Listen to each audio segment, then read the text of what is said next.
सबों को जय मसीह। भजन संहिता 107 उसका 7 पद पर लिखा है, और उनको ठीक मार्ग पर चलाया ताकि वे बसने के लिए किसी नगर को जा पहुँचे। हालेलुया। आज दुनिया में कई प्रकार का मार्ग है, बहुत सारा मार्ग का अंत नाश होता है। मार्ग का चुनाव किस प्रकार होता है उसी के अनुसार होगा भविष्य। परमेश्वर का वचन में 2 प्रकार का रास्ता है, वो है विशाल रास्ता और सगेद। कई लोग विशाल मार्ग से चलना चाहते हैं, परंतु यीशु मसीह कहते हैं मैं हूँ सत्य मार्ग और जीवन है, यही मार्ग से चलना सीखो।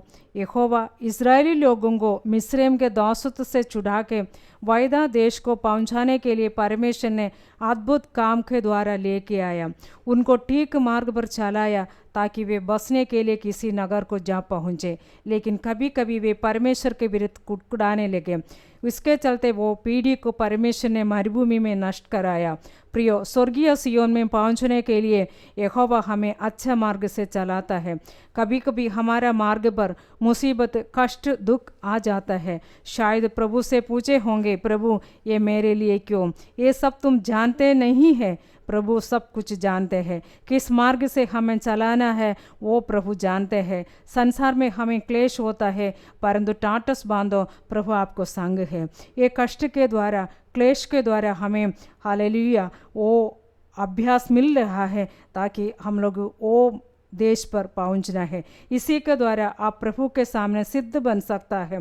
यूसुफ अपना जीवन में वायदा पूरे होने तक कितना कठिन रास्ता से, कितना मुसीबत से वो गुजरना पड़ा, लेकिन वो प्रभु यहोवा पर आसरा रखा, वायदा पूरे होने के लिए इंतजार में रहेगा। हालेलुया। नियत समय पर दर्शन उसको जीवन में पूरा हो गया। हालेलुया।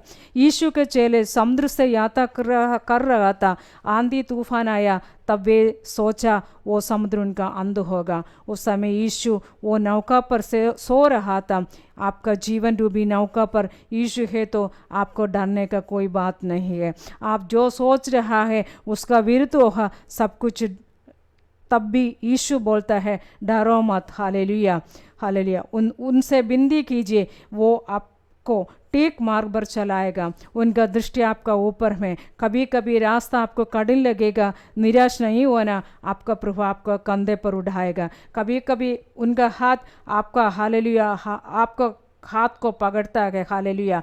आपका ज़रूरत होता है उस टाइम आपको वो कंधे पर उड़ाएगा, वो आपको हाथ को थामेगा। इसलिए आप दुखित नहीं होना, निराश नहीं होना, वो आपको ठीक मार्ग पर चलाएगा। वो सब कुछ आपके लिए जुटाएगा, आपको ज़रूरतों को पूरा करेगा। वायदा का देश पहुंचने तक वो आपको संग संग रहेगा। प्रभु के हाथों में अपने आप को दीजिए, वो सही मार्ग पर आपको चलाएगा। धन्यवाद के साथ उनके पीछे हो जाइए। प्रभु आपको आशीष करे।